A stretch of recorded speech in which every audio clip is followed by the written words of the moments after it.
December 17, 1944, 05:30 hours. Hansfeld, Belgium. The Tiger tank's engine coughed, sputtered, then fell silent.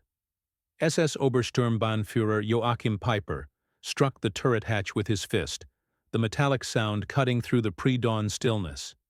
His driver, Unterscharführer Weber, tried again to restart the 700-horsepower Maybach engine. Nothing.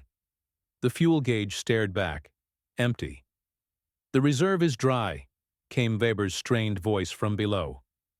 Peiper climbed down from his command tank, boots crunching the frozen soil.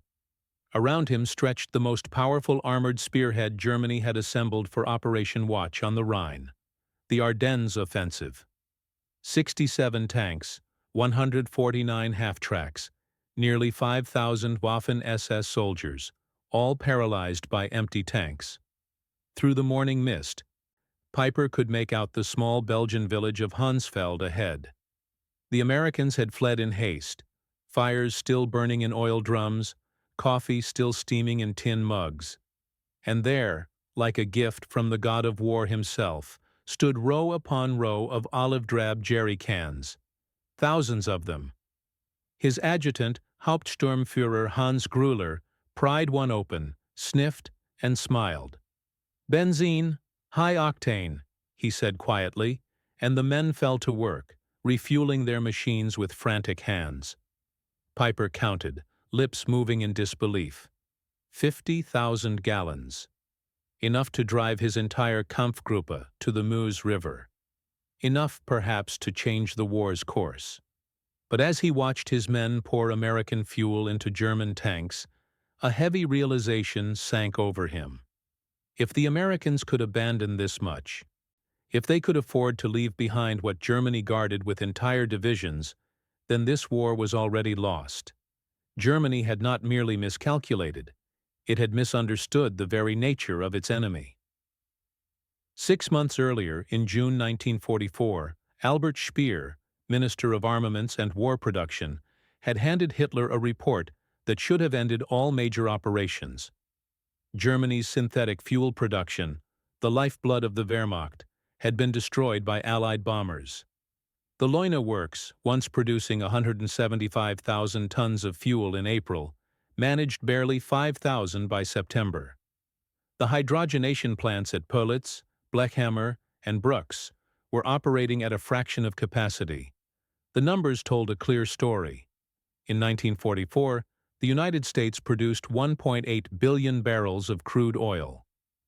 Germany, counting every synthetic drop and the fields seized in Romania, produced 33 million, less than 2% of America's supply.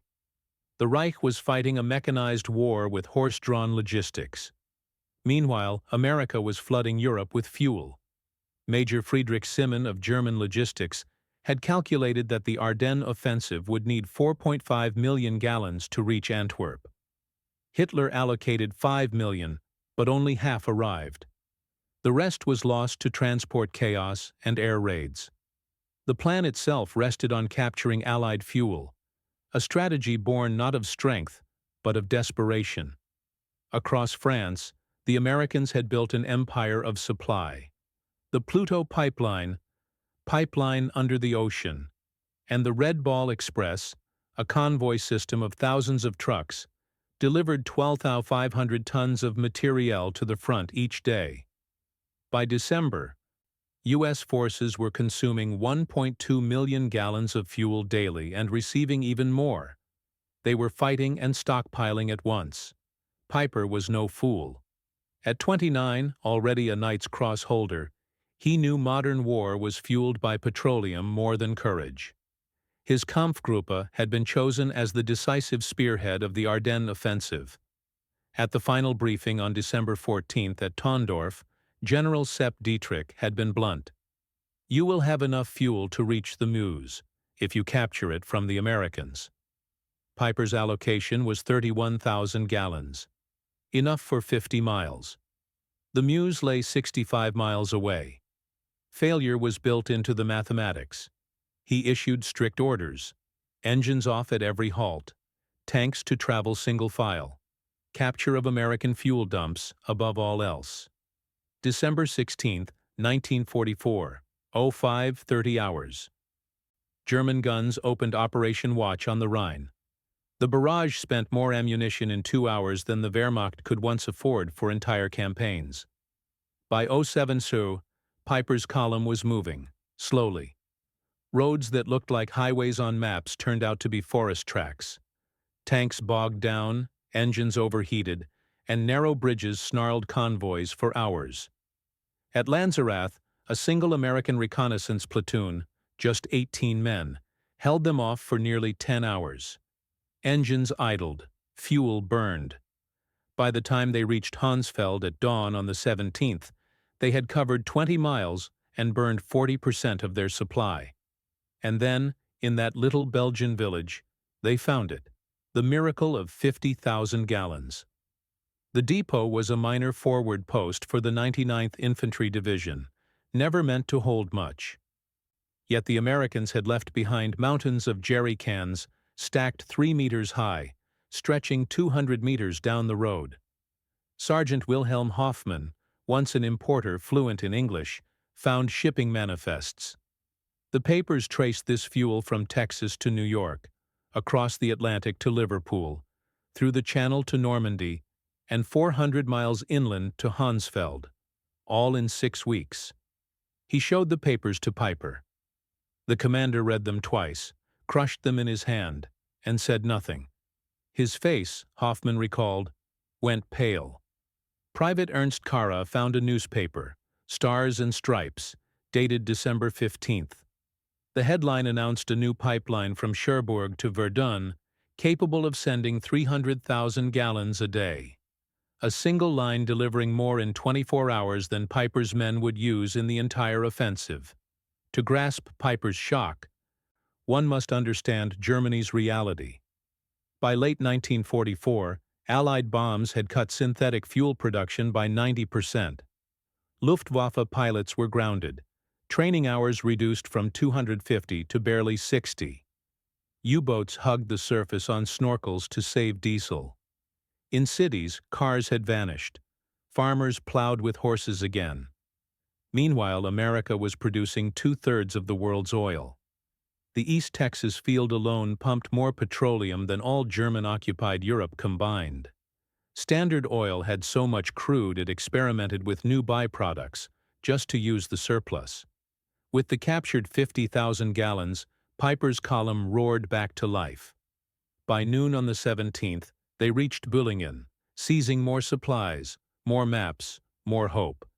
But those maps revealed something chilling. Fuel depots were everywhere. The U.S. First Army alone had 3.5 million gallons in reserve. Peiper pressed on toward Ligneville. There, desperation turned dark. His men, unable to transport prisoners for lack of fuel, executed 84 captured Americans at Malmedy. By that evening, they reached Stavelot, home to 2.1 million gallons of fuel. Enough to reach Antwerp twice over. Captain John Brewster of the 291st Engineer Battalion had already received orders: deny fuel to the enemy at all costs. At 16:30, as German armor approached, his men laid gasoline trails between the stacks, pulled white phosphorus pins, and threw. The explosion tore through the cold air, a wall of fire 100 feet high. Within minutes, 15 acres of fuel burned like a furnace. The blaze would rage for 3 days. Peiper's lead tanks arrived to find a pillar of smoke rising 1,000 feet into the gray December sky. He watched in silence for 5 minutes, then said to his driver, "They can afford to burn 2 million gallons. What are we doing here?" Across the Ardennes, American engineers repeated Brewster's act of denial. At Trois Ponts, 1.1 million gallons were set ablaze. At Spa, 2.5 million more went up in fire and thunder. In 1 week, U.S. forces destroyed over 8 million gallons, more than Germany had allocated for the entire offensive. It wasn't bravado. It was logistics beyond imagination. The Red Ball Express, 6,000 trucks driving day and night, hauled 412,000 tons of supplies. Each truck burned 40 gallons a day, yet they still delivered 20,000 tons daily. The system consumed more fuel than the German Army Group B received monthly. Colonel James Snyder, Chief of Logistics for the 1st U.S. Army, recorded on December 18th, fuel receipts, 1,147,000 gallons. Fuel issued, 1,623,000. Net gain, 224,000. They were fighting a war while building reserves. Operation Pluto pumped 1 million gallons daily beneath the channel. Pipelines stretched from Cherbourg to Paris, from the Seine to the front. By December, Allied forces in Northwest Europe consumed 7.5 million gallons per day, and still received more than they used. As Peiper pushed deeper into Belgium on December 18th, the arithmetic of defeat became undeniable. At Stoumont, the fighting was fierce. His maintenance officer, Hauptsturmführer Otto Dingler, wrote later, "By noon, we had consumed 67,000 gallons since the offensive began. We had captured perhaps 55,000. We were operating at a deficit." Through radio intercepts, American command already knew. General Courtney Hodges ordered, "Enemy critically short of fuel. Destroy all gasoline stocks threatened by capture." That same day, American C-47s flew 316 sorties to Bastogne, delivering 160,000 gallons of fuel by air. They were flying more fuel to a single surrounded garrison than Peiper's entire armored group possessed. December 19, 1944. Stoumont. Peiper's tanks were stalling one by one, not from battle damage, but from thirst. He gathered his officers and pooled the last reserves, maybe 8,000 gallons. Enough to attack or retreat, but not both. Meanwhile, American planners were already looking ahead. Brigadier General Morris Gilland requested 245 million gallons for January. The number was approved without debate. American machines were efficient by design. Sherman tanks drank less than a gallon per mile. Tigers burned 2.5. American trucks ran 8 miles to the gallon. German Panthers barely 2. Worse, the Wehrmacht operated dozens of vehicle types, each needing different parts, oils, fuels. December 20th. A radio crackled with bad news. Fuel convoy destroyed by Allied aircraft, no resupply possible. Peiper called his officers together. "We have fuel for 20 kilometers, said Standartenführer Werner Pötschke. "The Meuse is 30. Peiper nodded. "Gentlemen, we are fighting an enemy who burns more fuel to deny it to us than we received for this entire operation." Across the front, that truth was dawning. General Hasso von Manteuffel later wrote, "When I learned the Americans had destroyed 8 million gallons rather than let us have it, I knew the offensive had failed." Captured Colonel Friedrich von der Heide told his interrogators, "Your men throw away chocolate. Mine haven't seen chocolate in 2 years. You burn millions of gallons. We measure by the liter. How can we fight that?" December 21st. Peiper's group was surrounded at La Glaise. His remaining tanks, 40, perhaps fewer, sat helpless. The American divisions encircling them had fuel allocations of 300 to 40,000 gallons for that day alone. Peiper had less than 1,000. Private First Class Richard McKinney wrote home, "We've got Krauts surrounded who ran out of gas. Our captain says we use more fuel heating coffee than they've got for tanks." Industrial warfare had found its verdict. General Patton's Third Army turned north to relieve Bastogne, a maneuver consuming 350,000 gallons just for redeployment. What would have been impossible for Germany was done by America in 3 days. December 23rd. Clear skies. Allied aircraft filled the heavens. 2,000 sorties, each drinking fuel the Luftwaffe could not dream of supplying. P-47s burned 300 gallons per hour. B-26s burned 200. In one day, the air forces consumed more fuel than the entire German Ardennes offensive had been allotted. That night, Peiper ordered his men to abandon their vehicles and escape on foot. Out of 119 tanks and assault guns, 39 still worked, but none could move. They drained the last 200 gallons, destroyed the machines, and walked into the frozen dark. Of the 5,000 men who began the offensive under his command, 770 returned. They had advanced 60 miles, captured several depots, and discovered the truth about industrial war. Understood. I'll continue the next section of the radio storytelling version directly from where we left off. News of Peiper's fate spread quickly through the German command. December 26, 1944. Field Marshal Walter Model received reports detailing captured American supplies. His chief of staff noted that Model read the figures twice: 50,000 gallons at Hansfeld, 2 million burned at Stavelot, 8 million destroyed across the Ardennes. The old commander set the papers down and said quietly, "We are not fighting the same war." 2 days later, Hitler was briefed. He refused to believe it. Albert Speer recalled, "Hitler insisted the reports were Allied propaganda. When shown photographs of Stavelot's burning fuel fields, he said they were staged, Hollywood illusions." But among the officers and men, the truth had taken root. Sergeant Wilhelm Hoffman wrote home to his wife, "The Americans destroy more fuel daily than we receive in a month. They drive tanks the way we march.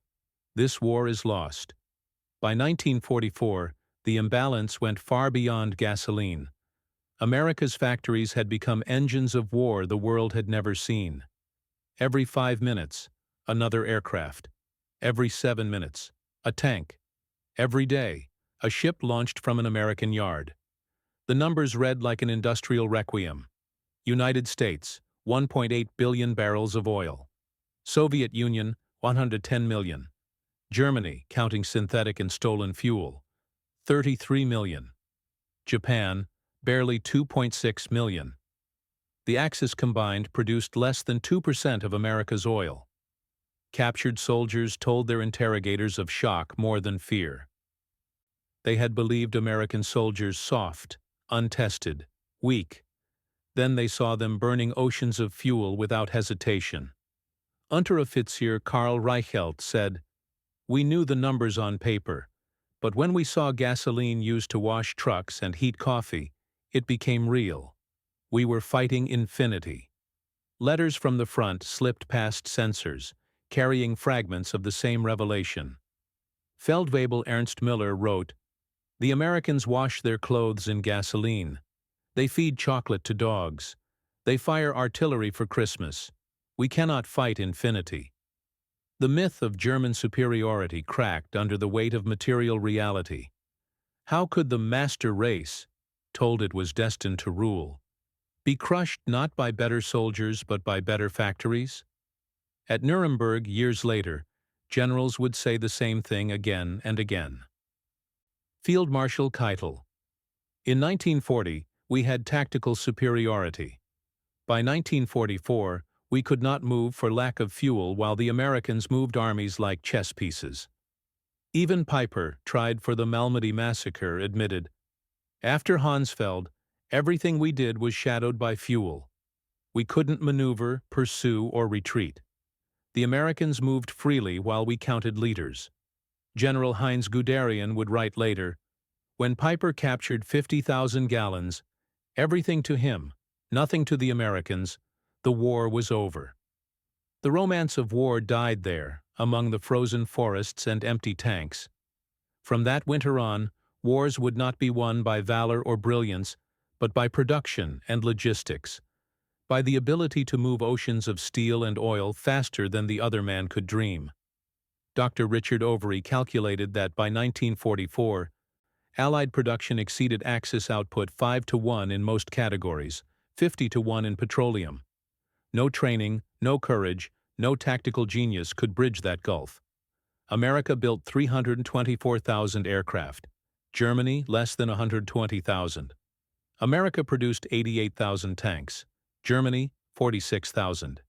And in 1944 alone, the United States refined 1.8 billion barrels of oil, while Germany scraped together 33 million. December 24, 1944. As Peiper's men slipped through the snow toward German lines, they left behind 39 tanks, 70 half-tracks, 177 other vehicles, all intact but lifeless. Untersturmführer Karl Fortmann remembered. That morning at Honsfeld, finding American fuel, we cheered as if the war had turned. By evening, after Stavelot burned, we understood. We were already beaten. They had oceans. We had drops. Major General J. Lawton Collins summed it best years later. The Germans thought we valued fuel as they did, something irreplaceable. They couldn't understand we had so much. We could burn millions to keep an advantage. Operation Watch on the Rhine failed not through cowardice, but through arithmetic, the immutable mathematics of industrial war. The German offensive consumed roughly 2.8 million gallons of fuel, 40% of all that had been allocated. The difference came from what they captured. In that same span, the United States Army used 267 million gallons, nearly 100 times more. The Wehrmacht lost 100,000 men, 800 tanks, 1,000 aircraft. But the true loss was not of soldiers or steel. It was the loss of illusion. Every German who saw American supply lines realized the same truth. Germany was not fighting a war. It was witnessing its own execution. Peiper survived. Imprisoned for war crimes, released in 1956. In 1967, he told historian Henry Lehman, "Finding that depot was the worst thing. If we'd run out earlier, we might have retreated with dignity. Instead, we discovered the Americans had oceans while we had drops. We discovered impossibility." He was murdered in France in 1976, his house burned to ash, fitting, perhaps, for a man whose life had been measured in fire and fuel. The lesson he left behind transcends the battlefield. In industrial war, logistics outweighs courage. Production overcomes tactics. Abundance defeats dedication. The German soldier of 1944 may have been the best trained in the world, but it did not matter. He was outnumbered not by men, but by machines. Every jerry can at Honsfeld, every gallon burned at Stavelot, every mile of pipeline laid across France whispered the same truth. Wars between industrial powers are won in factories, not fields. Colonel Trevor Dupuy once calculated that, in December 1944, each American soldier in Europe was supported by 67 pounds of supplies daily. Each German received barely 3. What Americans called waste, Germans would have called salvation. 40 years later, veterans gathered at La Glaise, where Peiper's Tiger tank still stands. Former SS gunner Karl Fortmann met Staff Sergeant Roy Anderson of the 30th Infantry Division. Anderson pointed at the tank and asked, "We always wondered why you stopped. We thought it was tactical." Fortmann smiled bitterly. "We stopped because our tanks were empty. You burned millions to keep it from us. How could we fight that?" Anderson was silent for a moment. Then he said softly, "We never knew you were that short. We had so much. We never thought about it." That exchange said what history could not. One side measured war by the gallon, the other by the million.